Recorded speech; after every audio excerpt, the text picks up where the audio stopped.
Allez, donc on démarre ce travail du dimanche. Pareil que d'habitude, on va démarrer par le calendrier. Ensuite, on fera un peu un topo de ce qui s'est passé dans la semaine.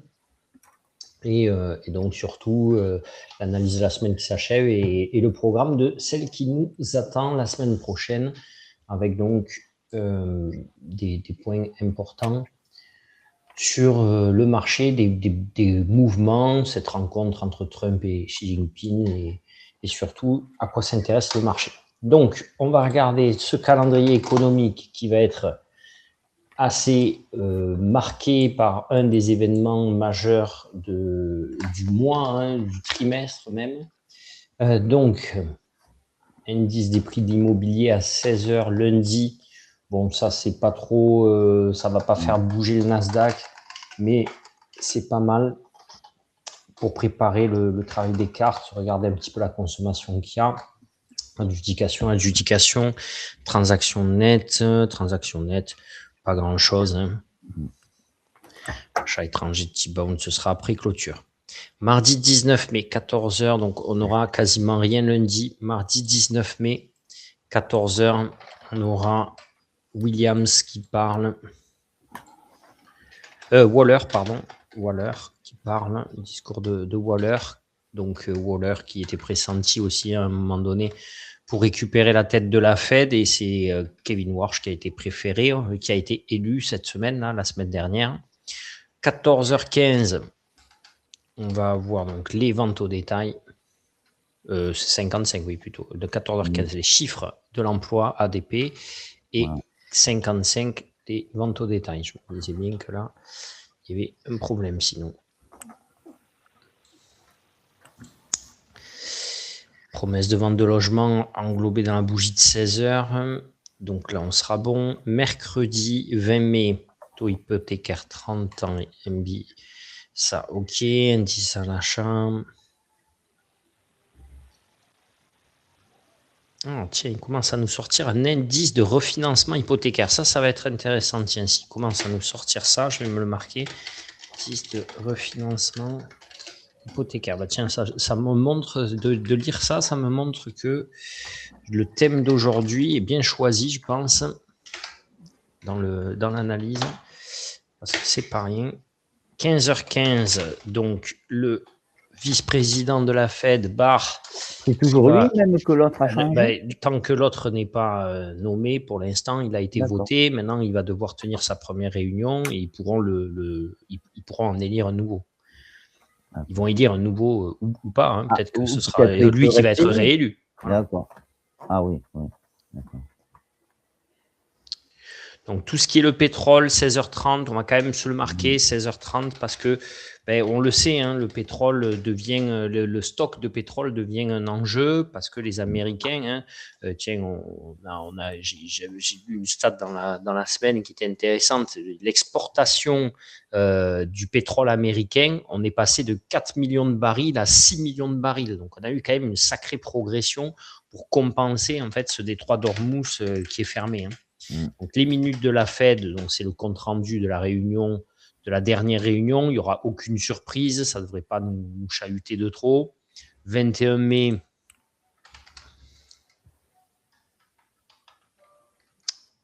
Ah, c'est la journée. 21 mai, donc inscription au chômage, comme d'habitude. Il y en a plein de trucs à 2h30. Ça peut être l'emploi, ça va pas aller dans un sens. Oui, ça va pas aller dans un sens, c'est sûr. L'indice, ok. Les inscriptions au chômage. Après 15h45, donc ça, il faut se le marquer. Marquez-vous-le un petit peu en gros, parce que le marché sera ouvert et on aura donc PMI services et manufacturiers qui sortent en même temps. Et donc, c'est dangereux, on va dire, parce que des fois, comme ça vient d'ouvrir, on est un peu absorbé par le truc. Donc, c'est un peu bête de se prendre une douille sur juste une bougie comme ça. Surtout les services. Hein. Voilà, sur tous les services, forcément. Alors, ça ne va pas faire une bougie de 150 points, mais c'est mieux de ne pas rentrer en position à 43 ou 44 et souffrir sur la stat. 16h, On aura donc le GDP d'Atlanta dans la foulée, forcément, suite aux publications. Et voilà, ça sera assez intéressant de la voir. Indice PMI S&P Global, ça aussi, 15h45. Oui, donc c'est bon, 15h45, on a vu. 4 semaines, 8 semaines, on est bon. Discours de Barkin à 18h20. Pour ceux qui tradent un petit peu après nos horaires. 19h, on aura des TIPS 10 ans, des adjudications encore à 10 ans. Salut Alain. Et voilà. Salut Alain. Un nouvel arrivant là pour ce soir. Parfait. Vendredi 22. Donc là, on va avoir plus de stats forcément que la semaine dernière où on n'avait rien. 16h, indicateur US avancé. C'est intéressant. Indice du Michigan, celui qui ne plaisait pas à Powell, mais qui est quand même publié. Donc, il faut y faire attention. Le marché le regarde. Waller à 16h aussi. Voilà. Waller à 16h. Indice Michigan encore. Nombre de forages à 19h, ça devrait être bon. Nombre total de plateformes de forage, ça devrait aller à 19h aussi. On peut se le mettre si vous voulez, vous mettez forage, mais 19h. Et ce sera bon. Après, c'est que les positions nettes spéculatives. Donc, on est bon. On va aller regarder les résultats des entreprises, puisque oui, cette semaine, c'est la grosse semaine avec la sortie des résultats d'NVIDIA. Donc ça, à se le marquer en gros, en gras, en noir, en tout ce que vous voulez. Il y en a lundi et mardi? Non, lundi, mardi, il n'y aura rien. Lundi, voilà, mardi, il n'y aura rien. Regarde, mardi, il y a Home Depot, donc on n'est pas concerné. KIC Technologies, ça ne pèse rien du tout. Et donc, NVIDIA dans la foulée, qui publiera. Donc là, grosse attente. Double grosse attente, on va le voir parce que cette semaine, on va parler d'un sujet qui et dans la balance avec l'IA, le risque entre l'IA et les obligations d'État. Et donc, cette balance-là, ce contrebalancier, la seule chose que l'on a en face des obligations d'État, c'est l'IA. Donc, si NVIDIA déçoit ne serait-ce qu'un tout petit peu, ça peut faire basculer la balance assez fortement de l'autre côté. Donc, espérons tout de même que NVIDIA ne décevra pas et aura surtout donc des guidance, des objectifs, des projections qui soient positives. Ça peut être bien, mais moins attendu que prévu, ça peut être pas bien. C'est ça? Ça peut être, oui, et bon, ce qui serait quand même très étonnant, mais ça peut surtout être bien pour les résultats actuels, mais les projections pour le prochain trimestre peuvent être décevantes ou moins positives que ce que peut l'espérer le marché. Et si le marché commence à se dire, bon, ben ok, on a eu des bons chiffres, mais on le sait, ça, le marché, il ne price pas l'instant T, il price les 3 mois qui arrivent. Et donc, s'il se dit, ben ok, super, on a eu des bons chiffres comme les autres quelque part, mais la projection, elle n'est pas fou, elle n'est pas faux folle, ça va pas du tout lui plaire. Voilà. Ok. L'annonce, elle se fait après 22h? Ouais, après 22h, on ne peut pas savoir à quel horaire exactement, c'est après 22h. C'est post-marché, ça peut être à 1 minute après, ça peut être une demi-heure après, tu ne peux pas savoir. Voilà. En fait, avant, ils donnaient un horaire auquel ils devaient publier, mais il y en a qui les ont attaqués parce que des fois, les horaires étaient pas respectés à la minute près, quoi, en fait. Et le temps que le fax arrive ou autre. Et donc, du coup, maintenant, ça se fait avant ouverture de marché ou après clôture. Comme ça, ils le publient quand ils veulent, que ce soit avant ou après. Donc, voilà. Donc, ce qui fait que ce sera vraiment l'info de la semaine. Elle est là. C'est du mois même, j'ai envie de dire, et peut-être même du trimestre, en tout cas du trimestre à venir. Voilà.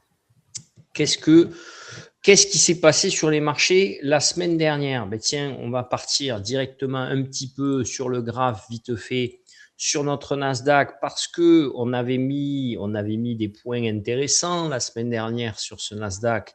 Regardez-moi ça. Je sais pas, c'est pas pour se faire mousser. On est que 3 ou 4 là, mais c'est le plaisir de regarder quand même que on s'était dit qu'on avait une zone. Regardez vos notes. On avait dit zone intéressante. 29 250 et après seconde zone 28 750.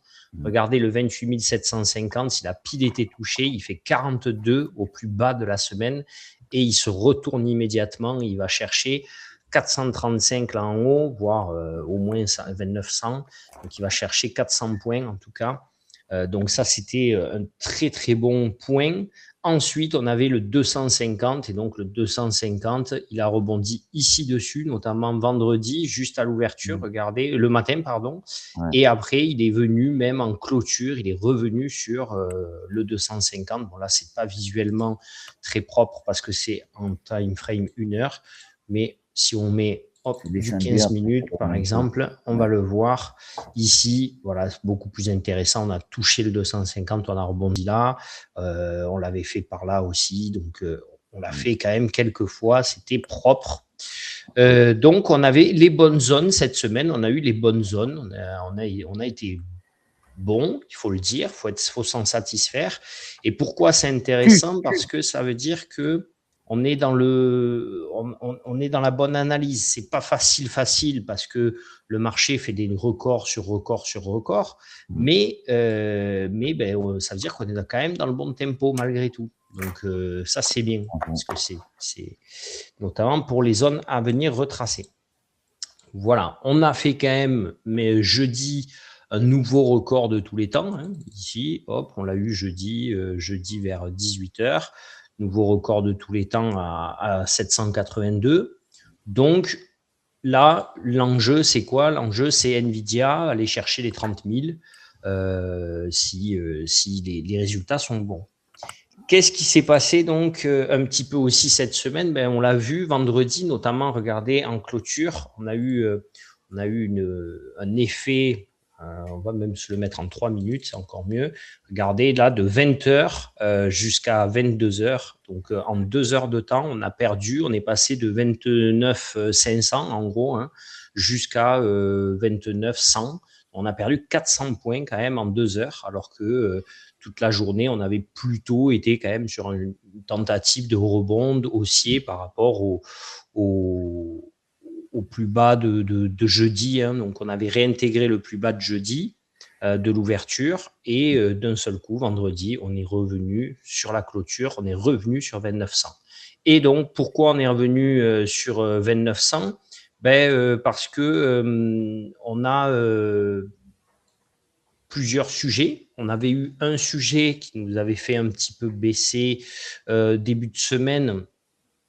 C'était le fait que donc Trump aille en Chine et que le président de Nvidia justement n'était pas prévu dans sa liste d'invités, dans sa belle liste d'invités qui l'accompagnait à bord d'Air Force One pour aller rencontrer le président chinois. Donc ça, c'était quand même très surprenant quand on sait que c'est quand même le marché majeur de Nvidia, d'avoir la Chine. Donc, c'était quand même très, très surprenant. Est-ce que c'était un oubli? Est-ce que c'était une potentielle volonté de ne pas non plus parler d'enjeux stratégiques lors de cette réunion? On ne sait pas.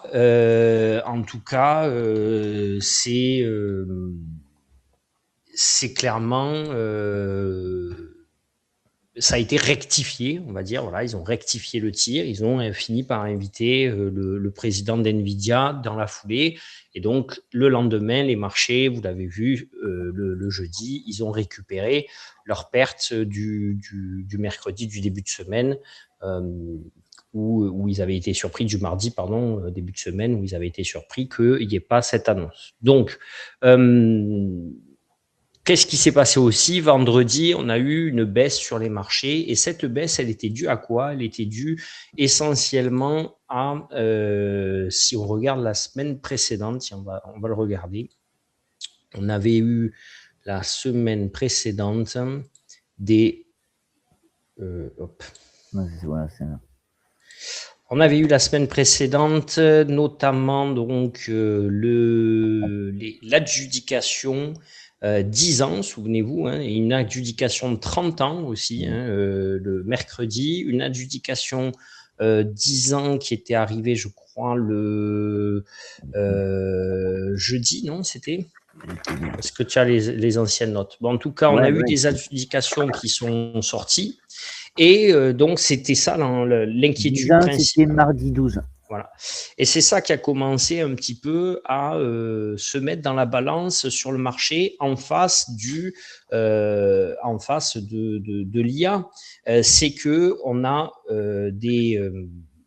des adjudications, des taux d'endettement, voilà ici, des adjudications qui sont distribuées à des taux de plus en plus élevés. Regardez, on est passé de 4,28 à 4,46, donc quand même on a multiplié par presque 2, là, le chiffre après la virgule, hein, bien sûr, pas, heureusement pas 8%, mais en tout cas, ça marque le coup parce qu'on se rapproche du 4,50 psychologique pour les marchés et que le 5%, c'est quand même vraiment le seuil un petit peu fou, fou, c'est le seuil de renversement de marché, en tout cas, clairement, ça c'est sûr, c'est le seuil que le marché n'accepte pas, c'est le seuil que le marché n'aime pas, le 5%.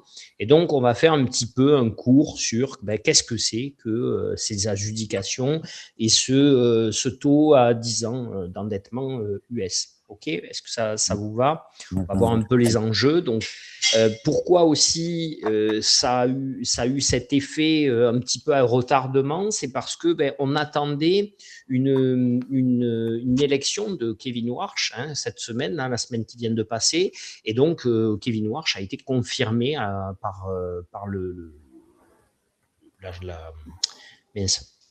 la chambre là du Congrès ou quelque chose comme ça, qui vote pour le président de la Fed, qui confirme le candidat en tout cas proposé par Donald Trump. Donc on se souvient quand même que dès 2018, le temps de son premier séjour à la Maison Blanche, Donald Trump avait hésité à nommer Kevin Warsh, il avait finalement préféré Jérôme Powell, qui avait été renouvelé sous le mandat de Joe Biden, et donc la présidence de ce dernier, de Jérôme Powell, pardon, s'achève vendredi. Et Donald Trump, et forcément, il avait très vite regretté son choix lorsqu'il avait choisi Powell à l'époque. Il avait, souvenez-vous, il a fait pendant des années, il a multiplié les injures et les coups de pression en toutes sortes sur Jérôme Powell. Et donc voilà, aujourd'hui, il nomme Warsh qui est un économiste quand même reconverti en financier, qui est de New York, qui a déjà appartenu en fait à la Fed, notamment dans les années 2000. Il était gouverneur de la Fed, et donc il a fait cette campagne un peu pour convaincre Donald Trump de le choisir comme candidat, j'ai envie de dire enfin, après son loupé, si on peut dire, de 2018. Donc, la Fed, qu'est-ce qu'elle est censée faire? Elle est quand même chargée de lutter contre l'inflation. Ça, c'est le premier point, et de lutter contre l'inflation sans casser ou détruire l'emploi. Donc, ça, c'est l'équilibre. La Fed, elle a 2 mandats. C'est ce qu'on dit, qu'elle a 2 mandats. Elle a un mandat inflation et un mandat emploi, et donc elle doit trouver le juste milieu, le juste équilibre pour gérer les taux, gérer l'inflation sans ralentir trop fortement l'économie et détruire l'emploi. Donc sa principale arme, comme on vient de le dire, c'est les taux qui guident les coûts d'emprunt, et elle peut forcément relever les taux pour un petit peu calmer les tensions sur les prix et la consommation, ou les abaisser un petit peu pour relancer la machine économique quand il y a besoin que les personnes puissent s'endetter pour consommer. Voilà. Et Et pareillement, pour que les entreprises puissent aussi s'endetter et éviter que des personnes soient au chômage, etc. D'accord ? Donc, pour le chômage, à l'heure actuelle, aux États-Unis, il reste assez faible, puisqu'on est sur du 4%, 4,3%, on l'a vu. Là, on l'a vu il y a il y a 15 jours, on avait un peu regardé ça dans le travail du dimanche. La plupart donc, des banquiers centraux et donc même des gros de la smart money regardent et focalisent sur cette guerre au Moyen-Orient, sur cet impact que ça peut avoir sur la remontée des prix de l'essence et donc forcément sur l'inflation. Pour rappel, donc la Fed vise 2% d'inflation. Elle a un objectif de 2% qu'elle n'a pas encore atteint depuis 5 ans. Hein, ça fait 5 ans qu'elle vise cet objectif. Et c'est un objectif qui s'éloigne assez fortement d'un seul coup depuis cette guerre, notamment au Moyen-Orient, puisque les prix à la consommation en avril, on l'a vu donc la semaine dernière, ont atteint leur plus haut depuis 3 ans et sont montés à 3,8% sur un an, donc une inflation de 3,8%. Souvenez-vous, notamment Michel, parce que Alain aussi, je pense qu'il était là, mais Jérémy non. Souvenez-vous, quand on en parlait il y a ces 2-3 ans où on atteignait cette inflation-là, en face, on avait une croissance qui était, elle aussi, sur du 3, 4%, 4,5%. Et donc, on disait... C'était 5, 3%. Et c'était la question, c'était de se dire, souvenez-vous, c'est que quelque part, il y en avait qui disaient, mais pourquoi c'est problématique même que les États-Unis fassent 5% de croissance? Et on disait, parce que ce n'est pas leur rôle. Quand on est une première puissance mondiale, il ne faut pas faire 5% de croissance et 5% d'inflation. Ce n'est pas tenable, notamment aussi au niveau de l'endettement. Donc, on venait essayer de ralentir cette croissance pour ralentir l'inflation. Et donc, on se disait que effectivement, quand la Fed atteindrait les 3% d'inflation et de croissance, déjà là, elle rentrerait dans un cadre plus positif et qu'elle continuerait à avoir son objectif de 2%. Donc, Kevin Warsh, il présidera sa première réunion de politique monétaire le 17 juin, la première réunion du FOMC, dans un mois tout pile. Et il y a des grosses inquiétudes. Il y a des grosses inquiétudes, notamment par rapport aux adversaires de Trump, qui ont peur que Kevin Warsh soit comment dire, en étant poli, non, justement, pas à l'inverse de Powell, que Kevin Warsh soit l'exécutant des caprices de Trump, voilà, le toutou de Trump. Donc, c'était quand même essentiel d'avoir et donc on verra un peu comment va se passer cette première réunion qui va être déterminante parce que, et donc il y a eu quand même des interviews de Warsh, des petites phrases lâchées comme ça, et l'opposition vraiment elle se tend, elle a peur de ce que peut demander Trump à Powell. Et à Warsh, pardon. Et donc, dans ses premières déclarations, il y a eu quelques déclarations, je trouve, à retenir. Donc, notamment Warsh qui dit « Je ne pense pas que l'indépendance de la politique monétaire soit menacée lorsque des élus expriment leur point de vue sur les taux. » Donc ça veut dire quand même qu'il défend le fait que Trump ait envie de commenter ses points de vue sur les taux. Et il dit que l'indépendance de la Fed dépend de la Fed elle-même. Il nous dit aussi qu'il a vu la Fed et ses membres sous leur meilleur jour en 2008, quand il était donc membre dans les années 2000. Quand il y a eu la crise en 2008. Tout à fait.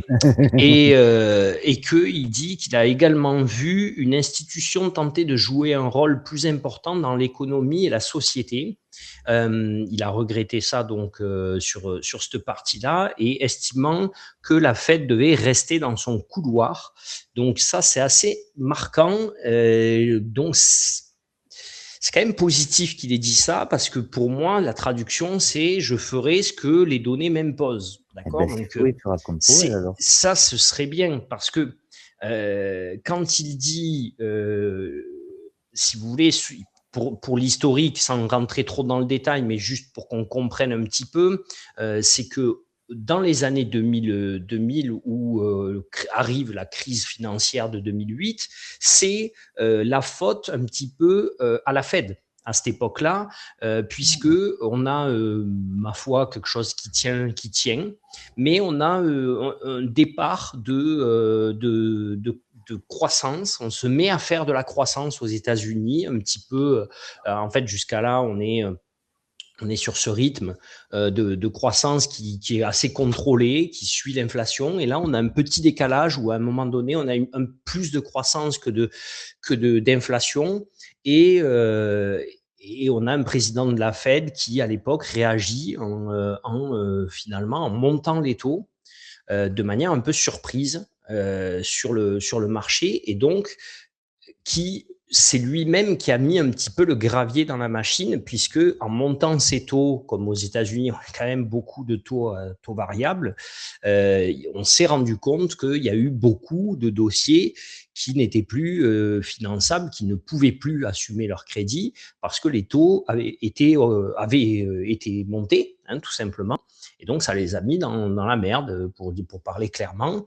Donc, c'est pour ça qu'il dit donc qu'il a vu la Fed et ses membres sous leur meilleur jour, mais qu'il a également vu une institution tenter de jouer un rôle plus important dans l'économie et la société. C'est parce que voilà, ça veut dire qu'ils se rappellent qu'à ce moment-là, peut-être, ils ont agi dans la société comme ils auraient peut-être pas dû le faire, et qu'il les a vus après sous leur meilleur jour aussi, parce qu'il y a eu une réaction de la Fed pour sauver l'économie mondiale, mais que donc il estime que il est important que la Fed reste dans son couloir. Et donc la politique monétaire, elle doit rester crédible, et pour rester crédible, elle doit rester dans ce couloir-là, et donc elle doit rester dans l'idée que c'est les données qui vont lui donner la trajectoire, et c'est pas les volontés, les a priori que l'on peut avoir qui doivent nous guider. C'est vraiment les données qui doivent les guider.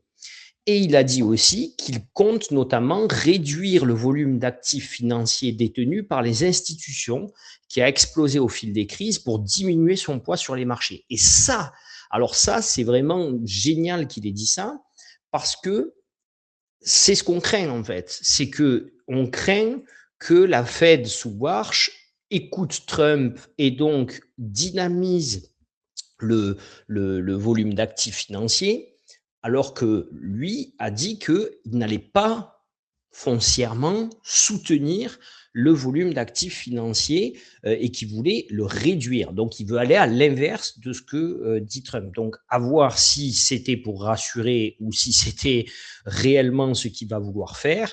Peut-être que dans quelques mois, c'est lui qui aura droit aux insultes qu'avait Powell. Nous serons fixés d'ici quelques semaines. Qu'est-ce qui s'est passé donc? C'est que le S&P a reculé là d'un peu plus, et le Nasdaq d'un peu plus de 1%, vous l'avez vu, 1% et quelques, si on va sur le... attendez, non, je vais changer là, c'est plus facile, c'est plus rapide. Si je vais sur le NQ, moins 1,50, ici, vous le voyez, moins 1,50, donc vendredi. Et donc, on a eu ce recul donc, sur les marchés. Mince, hop.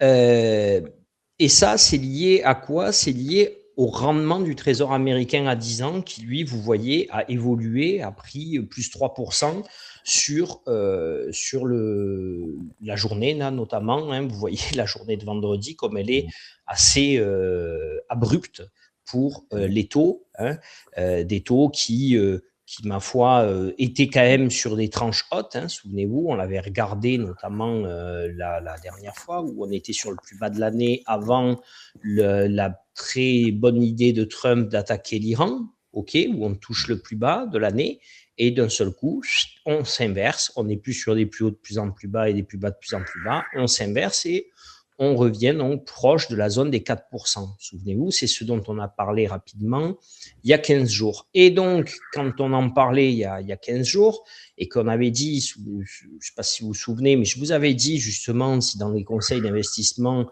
on devait faire de l'obligataire, c'était pour moi, je pense, une très bonne idée. eh bien là, ça commence à se mettre en place. Et pourquoi ça commence à se mettre en place? Parce que c'est surtout pas lié que à l'Amérique. Et c'est là où c'est important de le prendre en compte. C'est que, en gros, la question centrale, c'est est-ce que la hausse des actifs, des actions, peut se poursuivre malgré la hausse des coûts d'emprunt et des prix de l'énergie. En gros, c'est ça la vraie question que l'on a, puisqu'on avait vu la semaine dernière que finalement, techniquement, le Nasdaq ne coûtait pas aussi cher que ce qu'on pouvait le penser, que d'ailleurs, les multiples de valorisation n'étaient pas aussi élevé quand on achète un Nasdaq à aujourd'hui à 28 000 et qu'on l'achetait ou à 27 000 et qu'on l'achetait à 27 000 à la même période il y a 6 mois ou un an en arrière. Donc, on se disait qu'aujourd'hui à 29 000, finalement, il n'est pas non plus démesuré. D'accord ? Il est moins démesuré que finalement il y a un an quand on l'achetait à 27. Ouais, parce qu'il était à 23, il leur restait encore 6. Ils avaient de la marge, c'était ça. Mais du coup, les multiples ne sont pas démesurés. Mais par contre, le contexte n'est pas du tout le même non plus. Donc, on a vu aussi la semaine dernière que la technologie était une valeur, pour l'instant, une valeur assez refuge. Et donc, elle a été cette semaine face à cette adjudication de 10 ans. Elle a dû faire face à cette adjudication de 10 ans. Comment ça se passe, les adjudications? Tiens, on va prendre le temps un petit peu d'en parler, comme on n'est que 4, ce sera sympa. Les adjudications, c'est comme une enchère, d'accord? Donc, c'est-à-dire que l'État américain, il dit, OK, mardi à 19h, je veux débloquer 42 milliards de dollars d'endettement. Je veux m'endetter pour 42 milliards. Qui me prête? Faites des offres. Et donc là, les banques américaines sont obligées de participer, hein, bien sûr. Et donc, elles doivent donner le montant pour lequel elles souhaitent s'engager et un taux. Donc, par exemple, on va dire, OK, c'est comme si moi je disais, je suis l'État américain, je veux m'endetter de 42 milliards sur 10 ans. Michel, fais-moi une proposition. Alain, fais-moi une proposition. Jérémy, fais-moi une proposition. Mais sur toute la somme ou sur une partie? Sur une partie. Et donc là, par exemple, Michel, il va dire, moi, je te prête 10 milliards à 4,20, par exemple, ou 4,30. OK ? Ou même, allez, 4,40. Alain, il va dire, moi, je te prête 8 milliards à 4,5 ou à 4,30. Et Jérémy va dire, je te prête 8 milliards à 4,46, 80. OK ? Une fois que j'ai atteint, moi, je vais prendre du bas de l'échelle, celui qui m'a prêté le moins cher de tous, celui qui m'a demandé le moins cher, et je vais remonter jusqu'à avoir atteint mes 42 milliards. D'accord ? Donc là, si on est, si vous êtes 3 à me prêter, pardon, ça va être assez simple. Si vous êtes 3 à me prêter, il faut que vous me prêtiez 14 milliards chacun. OK ? Donc, Michel, il va dire. Tu es obligé, parmi le peu qu'il y a, d'avoir obligé 42 milliards. C'est ça? Moi, je veux m'endetter pour 42 milliards. D'accord. Donc, je vais demander aux acteurs combien ils veulent me prêter. Si toi, tu veux me prêter que 10 milliards, tu vas dire, moi, je prête 10 milliards à 4,40. Ouais, ça, j'ai compris. D'accord. Alain, il va dire, moi, je prête 10 milliards à 4,45. Et Jérémy va dire 10 et 10. Et donc, Jérémy va dire, je vais prêter 22 milliards à 4,46,80. D'accord ? Vous voyez ici, 4,46,80, c'est le chiffre qui a été retenu à la fin. Ce que je veux dire donc là, c'est que quand j'ai atteint ma somme des 42 milliards, qu'est-ce qui se passe ? Jérémy m'a prêté et j'ai atteint ma somme à 4,46,80. Tous ceux qui m'ont prêté en dessous de Jérémy s'alignent à 4,46,80. Donc, c'est toi, Michel, qui voulais me prêter à 10 milliards. 10 milliards à 4,40. Tu vas en fait avoir 10 milliards à 4,46,80. D'accord, j'ai compris. Donc, tu vas avoir plus de rendement que ce que tu attendais. Ouais, donc, finalement, toi, tu es content. Oui. Okay ? Tous ceux qui seront au-dessus de 4,46,80, finalement, eux, ne me prêteront pas et devront attendre mon prochain endettement, mon prochain appel à l'endettement. OK? Voilà. Est-ce que c'est clair pour tous? j'ai capté. Donc, qu'est-ce que ça fait, ça? C'est que vous voyez qu'à 4,4680, on est sur des plus hauts. Hein?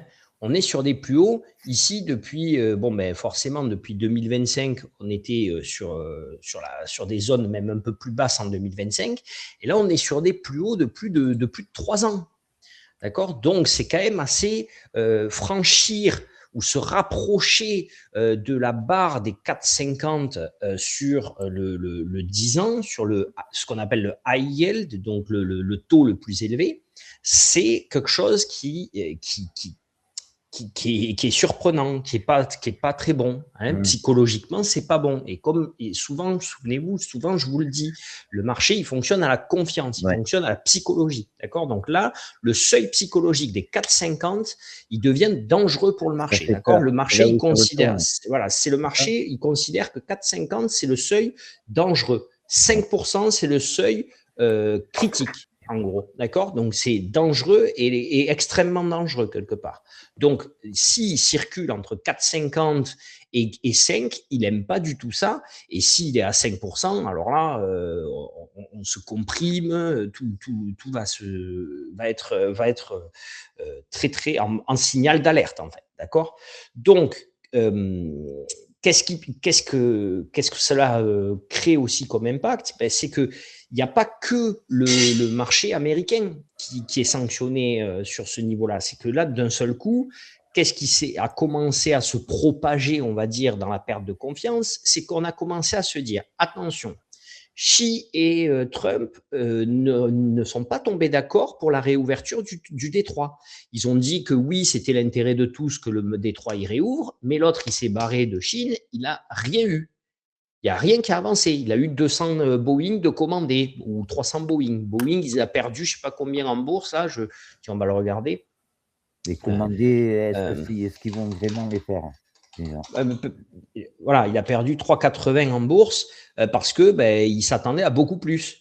Une commande regardez, 8% sur la semaine parce que déception totale. C'est-à-dire qu'on rend visite. Normalement, c'est là où on a les plus gros contrats qui se signent. C'est là où, généralement, on en profite un peu comme même dit Michel pour gonfler les contrats présentés. Et là, non. On ressort avec 200, une petite commande. Donc, finalement, le marché est très déçu. Et donc, qu'est-ce qui s'est passé? C'est que le marché il a commencé à se dire, alors attention, on est déçu finalement de ce moment, de cette rencontre entre Xi et Trump. On a la semaine dernière un chiffre d'inflation à 3,8%, donc une inflation qui est forte. On a un président de la Fed qui vient de nous dire qu'il ne serait pas au soutien de l'économie pour ralentir les taux, mais qu'il allait ralentir l'implication de la Banque centrale, de la Fed, dans l'endettement. D'accord? Quand il dit qu'il veut réduire le volume d'actifs financiers détenus par l'institution, elle n'achète pas des actions. L'institution, elle achète de l'endettement qui génère, en fait, si vous voulez, de la monnaie pour les banques et qui, elle, achète de l'action. D'accord? Donc, si elle réduit son exposition, si elle réduit cet achat d'adjudication, cet achat de dette, finalement, ça veut dire qu'il y a moins d'argent en circulation. OK? Et donc, du coup, là, on a commencé à avoir ce petit cocktail et surtout, on a eu un prix du pétrole.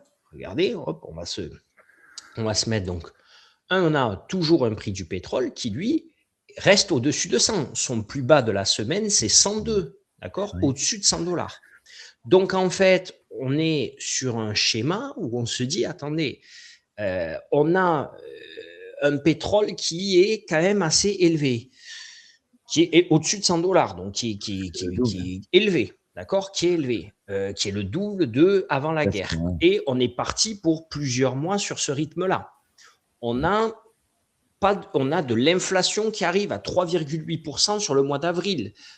Sur le mois d'avril, c'est le premier mois réel où on pouvait calculer l'inflation en prenant en compte l'impact de la guerre, notamment sur le pétrole. Mais est-ce que là, au mois de mai, quand on va avoir les chiffres sur le mois de mai, on va avoir le réel impact sur les produits qui auront été bloqués pendant la guerre. C'est-à-dire que quand il a lancé la guerre, il y avait déjà des bateaux qui étaient passés, il y avait déjà des produits qui étaient passés, il y avait déjà de la marchandise qui avait été transférée ou de la matière première qui avait été transférée sur la Chine, etc., producteurs de produits physiques qui après sont redistribués dans le monde.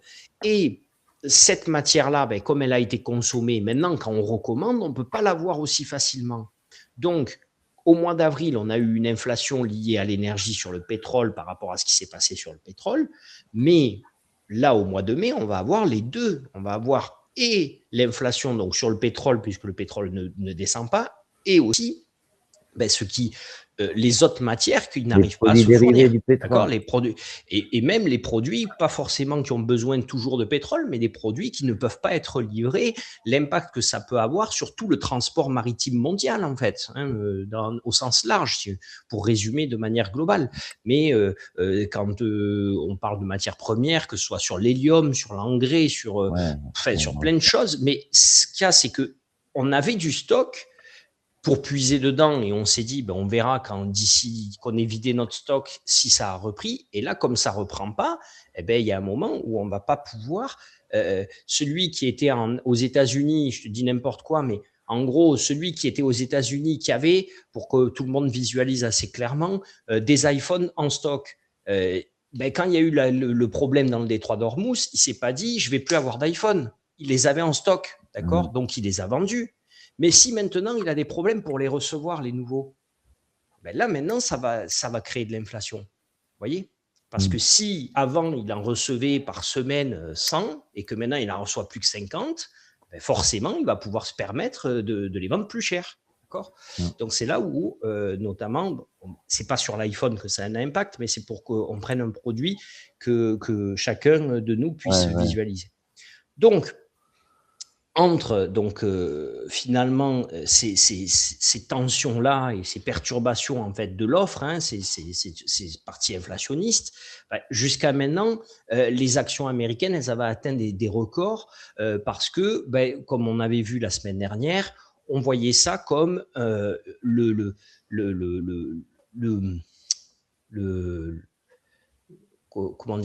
point de protection de l'économie, c'est-à-dire que c'était les entreprises qui étaient le moins touchées directement par la guerre et par les tensions au Moyen-Orient, parce que le secteur technologique, notamment l'IA, était en développement et donc pouvait ne pas trop se soucier de ce qui se passait là-bas, notamment au niveau du pétrole. Pourquoi alors, d'un seul coup, on a un basculement, un changement? Parce que si on a de l'inflation, mais qu'on n'a pas de croissance, et c'est pour ça que les PMI vont être importants la semaine prochaine, assez fortement importants, c'est qu'on a vu que la consommation américaine depuis quelque temps, elle ne répond pas aux attentes. Alors oui, il y a de la consommation, mais on est sur un fil au niveau de la consommation américaine. Et donc, si les PMI ne sont pas bons, qu'est-ce que c'est qu'il risque d'y avoir là? Si on a inflation et récession, stagflation. D'accord. Et ça, est-ce que finalement le chiffre d'avril, c'est simplement de l'inflation ou est-ce que c'est de la stagflation? C'est ça la grosse question que se pose le marché. Et donc, si c'est de la stagflation, là, ça va avoir un gros impact sur les marchés et le secteur technologique. Pourquoi ? Parce que, en fait, s'il y a stagflation, il y a perte de confiance dans l'économie, d'accord ? Parce que jusqu'à maintenant, donc comme on disait tout à l'heure, quand avant on avait 4% d'inflation pour arrondir et 4% ou 5% de croissance, l'économie, ça lui faisait pas peur parce que finalement, il générait la croissance des taux qu'il y avait d'endettement. Le PIB pouvait couvrir ce supplément sur les taux. Quand l'on a des taux qui sont élevés, donc parce que mathématiquement, on n'a pas confiance en ce qui se passe et que on n'a pas de croissance en face, eh ben, on a encore plus une perte de confiance en l'économie. On est d'accord? Donc, c'est quelque part un serpent qui se mord la queue, quoi. Vous voyez? Donc, si en fait on a une résurgence de l'inflation qui aggrave ce marché obligataire et qui est déjà sous tension, et que cette tension elle se propage en fait un petit peu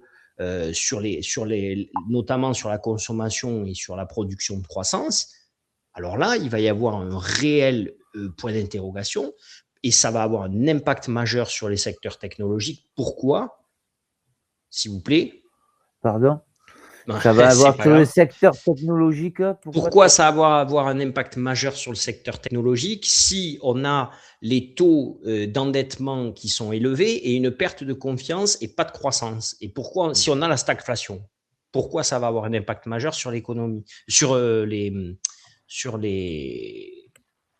oui, pourquoi ça aurait une chute des marchés, Alain? Tiens. Ah, voilà, d'accord. Pourquoi le Nasdaq, il n'aime pas voir ces taux-là élevés?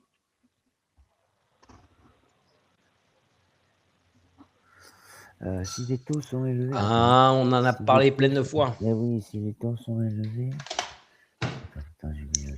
Quel est le seul moyen pour la Fed de dynamiser?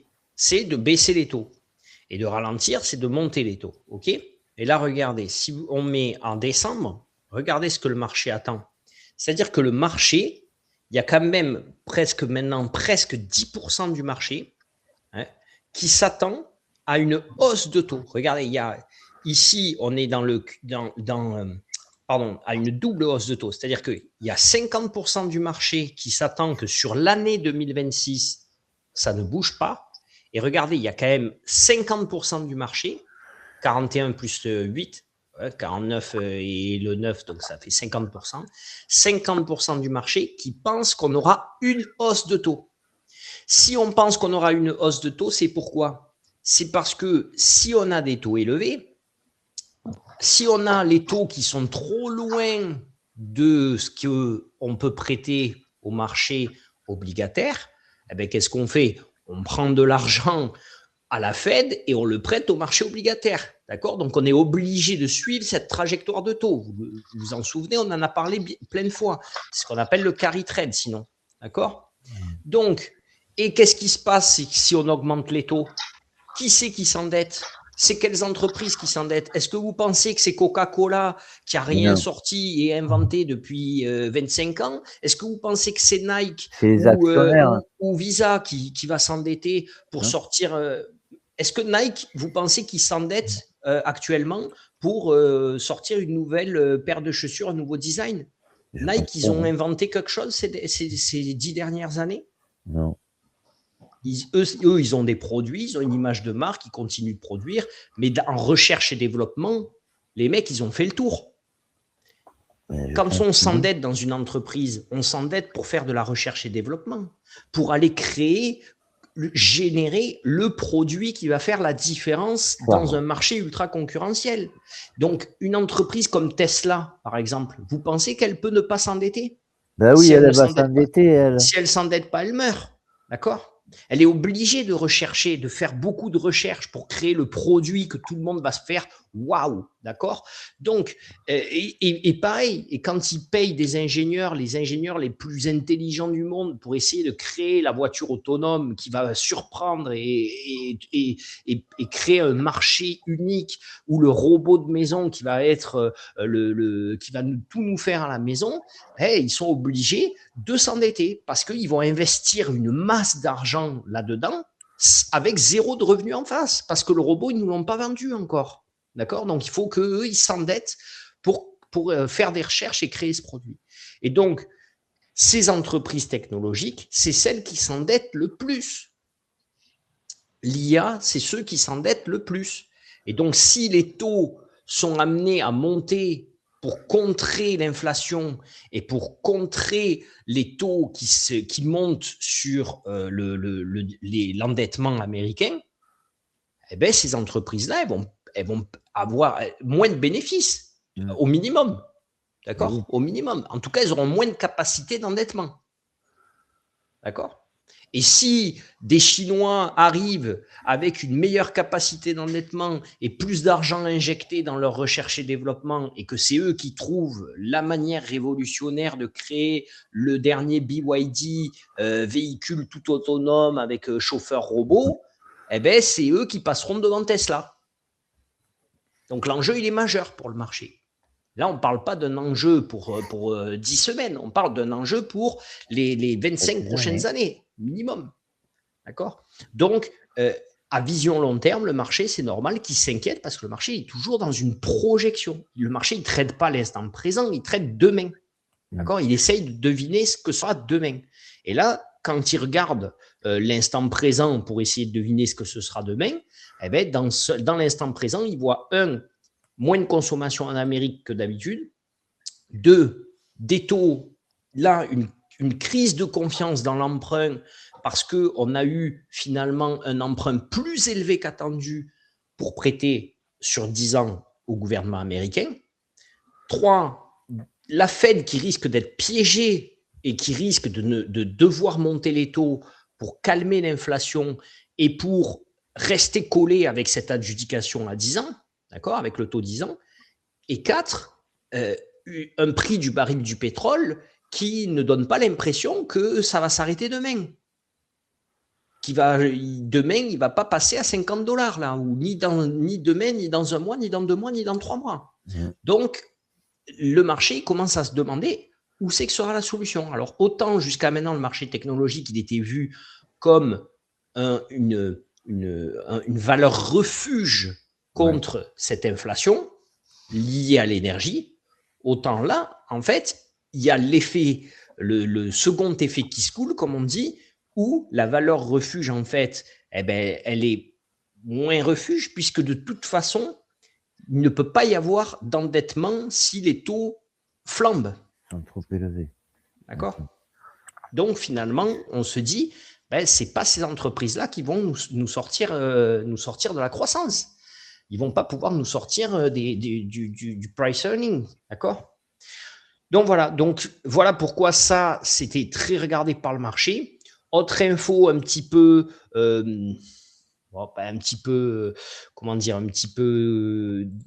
à regarder, voilà, à regarder, pas inquiétante, mais à regarder, c'est que c'est pareil, normalement, en fait, comme je vous dis, comme c'est des enchères, en fait, ben, chacun se positionne et quand ils se positionnent, ils font le cumul. Donc, si eux, ils voulaient s'endetter pour 42 milliards de dollars, la demande, c'est ce qu'on appelle le bid to cover. Donc, le bid, c'est la demande, hein, comme quand vous achetez à la demande, le bid to cover, le ratio de couverture des enchères.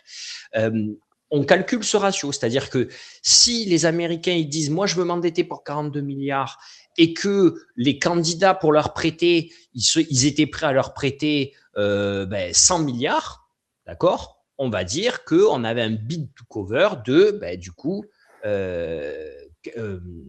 100 divisé 40, attendez, de 40, d'accord. Vous voyez ce que je veux dire, de 38.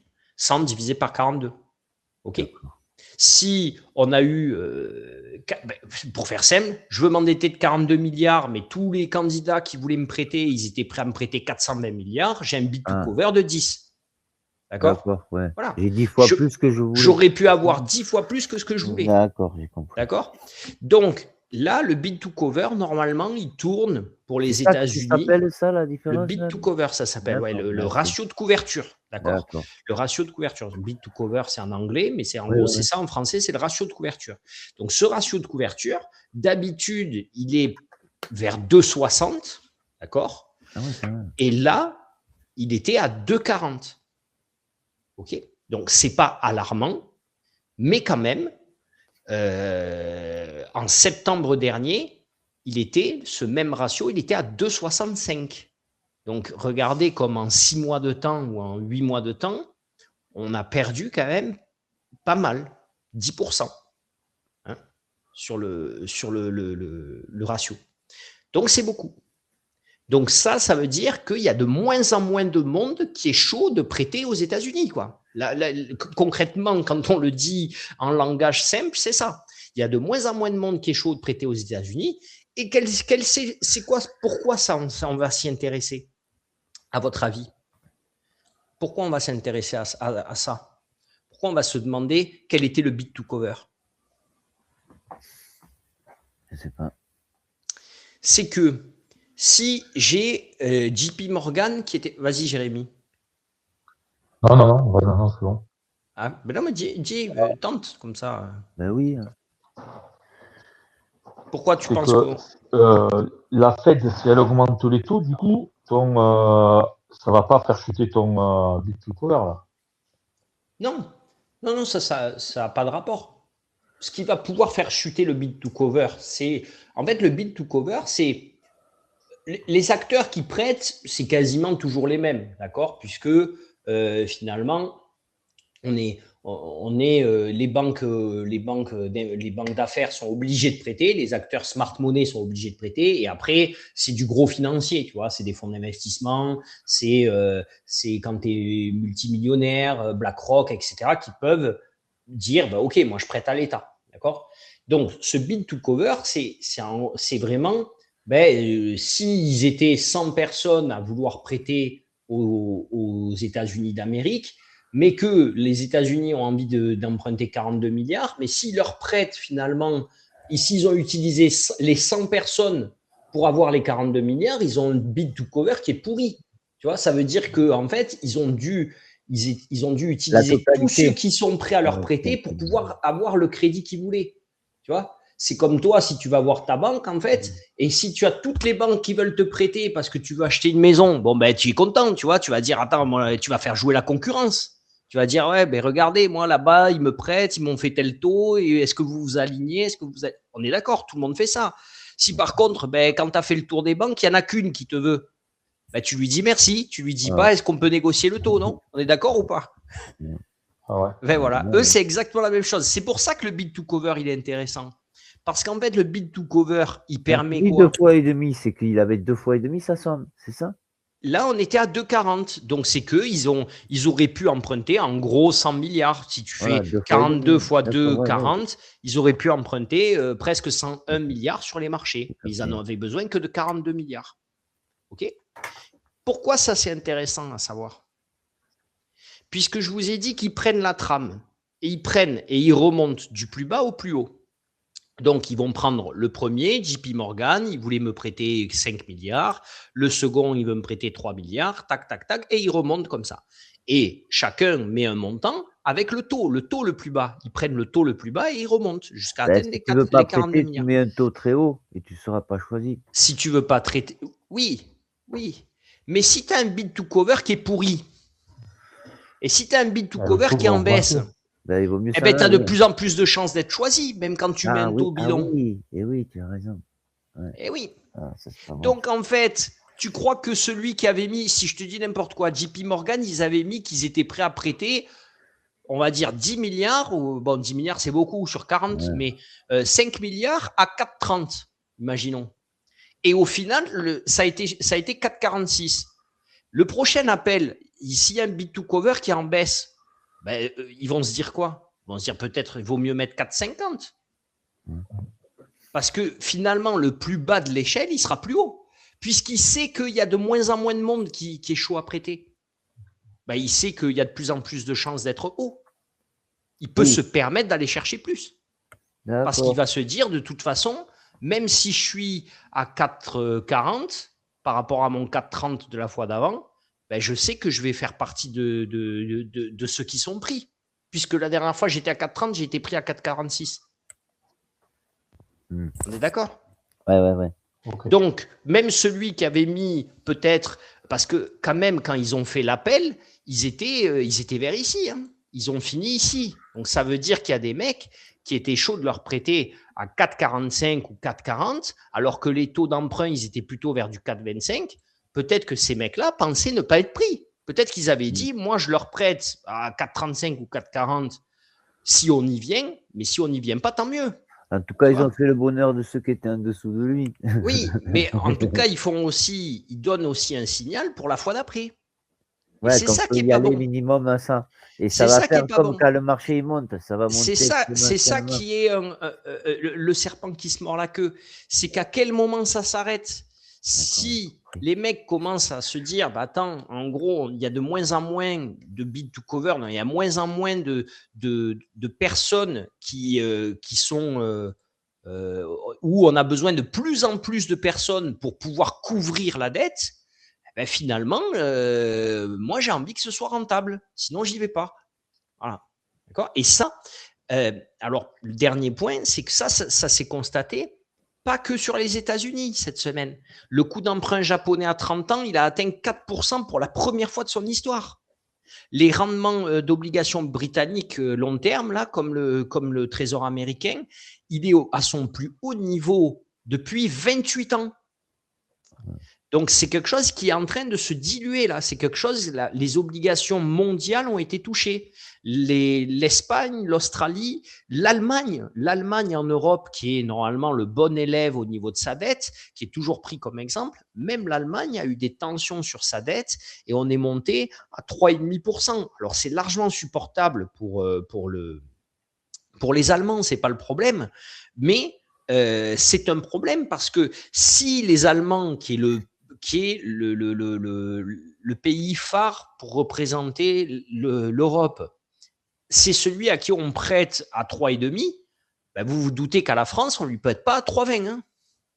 Hein. OK. Donc, en fait, avec eux, ça attire dans le wagon tout le reste, quoi. Et donc, il y a possibilité de création d'une réelle crise de la dette sur ce point-là, et qui serait liée à cette guerre au Moyen-Orient, directement.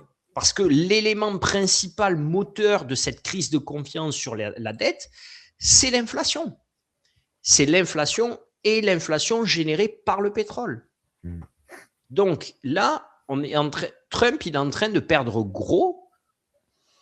On ne sait même pas pourquoi, en fait, au final, hein, honnêtement. Hein. On ne sait même pas pourquoi on fait tout ça, là. On ne sait pas. Parce qu'ils allaient avoir une bombe nucléaire. Ça y est, on leur a détruit leur site. Maintenant, on continue. Pourquoi faire? C'est la question. Voilà. Est-ce que c'était clair? Très clair pour moi. Alors voilà. Donc, là, c'est du coup, ça va nous permettre quand même de regarder les marchés un petit peu plus justement vers des zones plus basses. Hein. Peut-être que c'est le moment où on peut entamer un pullback. Voilà, peut-être entamer des pullbacks, entamer une phase un petit peu de retournement sur le marché. Pas une phase baissière, mais juste une phase de pullback. Hein, on peut le voir là. Ça, c'est quand même, regardez, c'est quand même ici vertigineux. Hein. Regardez comme c'est vertical au possible. Ça va faire le pullback avant d'aller chercher les 30 ou après? Alors justement, ça, c'est ce que j'allais dire. C'est la grande question. C'est la grande question. Et finalement, non, mais tu as bien fait de la poser. C'est la grande question. Et finalement, qu'est-ce que c'est qui peut nous permettre d'aller, avant de faire ce pullback, peut-être chercher les 30 000? Ben déjà, il y a 2 points. Il y a que... Jeudi, non? C'est jeudi, non? Il y a le machin jeudi, non? Ouais, c'est que déjà, il y a Nvidia.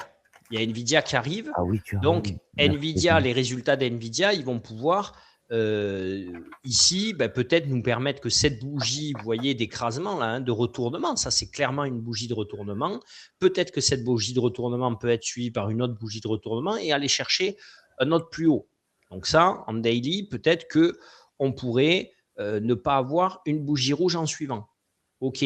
Bon, là, peut-être qu'on aura plutôt une bougie rouge, une autre bougie rouge, mais peut-être après aller chercher du plus haut sur la fin de semaine. Mais il y a un autre point aussi qui pourrait nous permettre d'aller titiller les 30 000 points, c'est qu'il va y avoir le rollover. Ah oui. On arrive à la fin de cette échéance. D'accord? Cette échéance, elle va s'arrêter. Elle a démarré en mars, avril, mai, et donc en juin, elle va être finie. Donc, d'ici, finalement, là, dans 15 jours, elle est terminée, cette échéance. Il lui reste 15 jours de vie. OK? Donc, est-ce qu'on arrive à rester par là et qu'on ne s'éloigne pas trop. Et donc, finalement, quand on va s'appliquer le taux d'intérêt de l'échéance, on va pouvoir aller chercher les 30 000 points et après, peut-être rendre un peu. Ah, toi, tu penses Peut-être. qu'on va aller chercher avec le rollover? Peut-être, oui. D'accord. C'est possible. Possible. Voilà. Tiens, est-ce que je peux l'avoir là, le rollover de suivant? Je ne suis pas sûr parce que comme les taux. Tiens, juin 2026, voilà. Ah non, ça c'est justement. Donc là, ce serait septembre 2026. Ouais. Tac. Là, on est à 200. Tu vois, là, on est à 400 plutôt sur le rollover actuel de septembre là actuellement. D'accord? On n'est pas allé chercher les Oui, 30 les 30 000. 049. Oui, mais c'était 14 mai. Donc, c'est pas, tu vois. D'accord. Donc là, sur le rollover, quand tout le monde va basculer, on peut. Voilà. C'est simple, du coup, regarde, si tu prends, on était à 30 000, en gros, le 14 mai à 21h, bon, même là, 30 000, on l'a touché ici. Hop, attends, regarde, on l'a touché ici à 16h50 le 14 mai. Et donc, si on prend, nous, en juin, le 14 mai à 16h50, on était. Ah mince, vous n'avez pas le bon graphe. On était à 16h50 le 30. Je vous ai dit quoi? Le 14 mai, c'est ça? Ouais. À 16h50, on était ici. Oh. On était vers 29 730. Ouais, Donc, il faut qu'on revienne à 730, en gros, pour que le rollover de septembre soit à 30 000. Est-ce que réellement, ça fait quoi? Ça fait 600 points. Est-ce que c'est impossible? Loin de là. Ça fait 2%. On est à 2% non, des 300 points de 730 à... Non, mais on est à 163 là. On est à 200 à la clôture. Et oui, la clôture, regarde, ça c'était les 2 dernières heures là. Ils ont tiré la chasse un peu. Ah d'accord. Oui. Donc, bon, il faudrait aller chercher en gros 600 points, en gros, pour arrondir. 600 points. D'accord. 2%, même pas. Ouais, 2%. 2%, est-ce que c'est réalisable? Avec Nvidia, bien sûr, c'est réalisable. Largement. D'accord. Donc voilà. Mais on va quand même un peu regarder du coup le graphe quand même plutôt à la baisse. Hein, pas pour qu'on ait une semaine baissière, c'est pas ça, mais parce que je pense qu'on peut revenir tester des zones et que la zone qu'on attendait tous, c'est ce fameux canal s'il revient dessus. C'est ça, 28 500, non, c'était, je crois. Là, s'il revient sur le canal, forcément, ça va être un point intéressant. Ah, et donc, la même... Et oui, c'est vrai que je suis bête. Donc, 28 750 est super intéressant à nouveau, j'ai envie de dire. OK? À nouveau. Donc, ça, on va se le marquer. Mais cette fois-ci, en première zone, au lieu d'être en seconde zone. Voilà. Ensuite, au milieu, entre 28 750, regardez, et 28 000, ici, qu'est-ce que l'on a? On a un gros trou d'air. Hein. Ouais. Entre combien Entre 28 750 et 28, on n'a rien. Ok. Honnêtement, hein. On n'a rien pour réellement se dire c'est la zone de soutien, quoi. Donc ça, c'est dur parce que il y a tellement d'écart, regardez, entre le mois précédent qui était à 27 600 et le plus haut qui est à 29 600, il y a 10% d'écart en 15 jours de temps, puisque le mois précédent, le plus haut du mois précédent, c'était quand même fin avril, donc en 15 jours, il y a eu 10%, que là, si on doit les retracer, ces 10%-là, on va les retracer comme dans du beurre. On l'a vu, j'ai envie de dire, un petit peu mardi et vendredi. Il n'y a pas grand-chose qui a retenu, hein. Mardi, c'est pareil. On a eu quand même mardi, il y a un écart entre le point haut et le point bas qui fait, regardez, l'écart, la variance, elle est de 2,50%, 2,48. Il y a 700 points dans la même séance. C'est beaucoup. Hein. Ah ouais. D'accord. Donc, entre le plus haut et le plus bas. 713. Donc, il n'y a pas grand-chose là. C'est pareil. En fait, on est dans la même configuration que cette bougie-là qui fait 700 points entre le plus haut et le plus bas. Et ici, le 28 750 et le 28. Donc, ça nous montre que c'est possible. Largement. Largement. OK. Donc là, si on casse le 750, pour moi, ce sera un peu porte ouverte. Hein. Ce sera assez porte ouverte. Il faudra être vendeur presque. OK.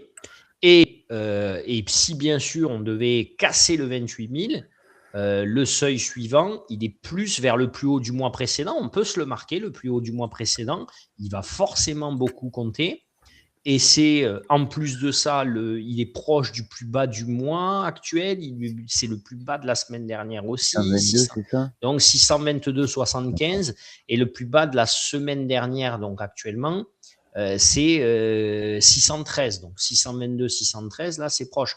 622,75. Tiens donc, hein, là, vous qui êtes tous dans la méthode 25, regardez comme c'est parlant quand même. Hein. Donc, ça, on va se le marquer. Donc, 6 cassures de 28 750, direction 28 000, puis 27 622 75. Rebond, pour moi, c'est un rebond 5 étoiles, ça. Hein. OK. C'est vraiment le 27 622 75. D'accord. Le 622 75, là, pour moi, c'est un rebond 5 étoiles. Vraiment. Merci. Voilà. OK. Ouais. Donc voilà, j'ai du mal à penser que de toute façon on puisse aller plus bas. Qu'est-ce qui pourrait nous permettre d'aller plus bas? Ben forcément, c'est des mauvaises guidances par Nvidia. Bon, et j'y crois pas une seule seconde. Maintenant, on peut être surpris. Hein. On peut être surpris. Ce serait quand même une des seules entreprises qui sortirait pas des bons résultats et pas des bonnes guidances. Donc, alors que c'est la plus grosse capitalisation boursière du monde, j'ai du mal à y croire quand même. Il n'y avait pas une histoire de RAM et tout ça là? Ça va pas les impacter à eux, ça là? La mémoire, les trucs de mémoire et tout ça? Ça va pas les impacter? Non, ils n'auront pas. Il n'y a pas de. D'accord. Ils auront des bons résultats, j'en suis convaincu. Tout le monde en est convaincu. Ce serait une extrême surprise. Et là, du coup, on pourrait perdre facilement du 5-7% dans la séance s'il devait avoir des mauvais résultats. Donc vraiment, là, ça pourrait nous secouer très fort s'il devait perdre, s'il devait pas avoir de bons résultats. Hein. Ça nous ferait revenir presque sur 27 000, quoi. 27 250. S'ils n'ont pas de bons résultats. Ouais. Hein, c'est le target. S'ils n'ont pas de bons résultats. Mais bon, ça m'étonnerait. Hein. Donc voilà. Ça, c'est ce qu'on peut se dire. Et de toute façon, ce ne serait pas si mauvais pour le marché, honnêtement, parce qu'il est monté, regardez ça, vraiment. Donc là, c'est peut-être le moment de revenir un petit peu vers ici. C'est monté tous les jours pendant X jours. Ouais. Hein, c'est peut-être le moment de retracer un petit peu. Est-ce que c'est inquiétant quand on voit ce graphe? Si le graphe fait comme ça, si le graphe fait comme ça, si le graphe fait comme ça, est-ce que c'est inquiétant? Non. Ouais, pas du tout. Ok, il peut revenir ici. Regardez, 270, c'est vraiment pile la zone là où quand il touchait d'accord, il peut revenir travailler le bas de canal et repartir. Hein. Donc là, le 27 600 ou 28 000, c'est quand même 2 points clés, hein, parce que là, à la touchette du canal ou au plus bas du mois, au plus haut du mois précédent. Ok, donc je pense que c'est les points intéressants.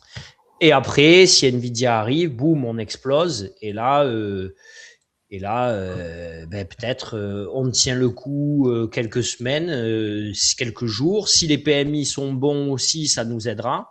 Et si on reste finalement, on a dit vers 29 700, hein, c'était, il me semble, qu'on a dit pour 700, tant que ça. Pour les. Non, c'était quoi, on a dit pour le 14 mai? Oui, c'est ça, 760 et toi, t'es arrivé à... ouais, 30 000. 700, c'est 30 000. Ouais, 730, c'était. Ouais, 730, c'est 30 000.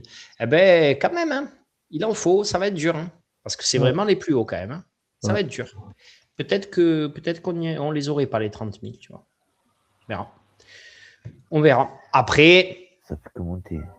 Après, vous savez très bien que on n'est pas les seuls à regarder tout ça. Il y en a un qui est blond et qui le regarde beaucoup Ouais. et qui peut, lui, avoir envie aussi si le marché commence à revenir là, sur ces zones-là, peut-être avoir envie d'intervenir pour aller chercher les plus hauts. Hein. Ouais, lui, il aime bien garder le marché. Voilà. OK. Voilà. Bon, merci à tous. Merci.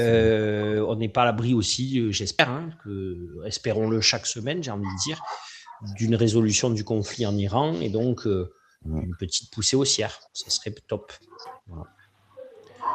Voilà. Bon, merci à tous. Si vous n'avez pas de questions, dites-moi. Sinon, si vous avez des questions, je suis à l'écoute. J'arrête pas de parler. Ouais, c'est bon. Merci. Allez, parfait. J'espère avoir été clair sur le marché obligataire. C'était important parce que ça va être l'enjeu au minimum jusqu'à la fin de l'année. Ça va être ça le principal critère, la principale inquiétude sur le marché des actions.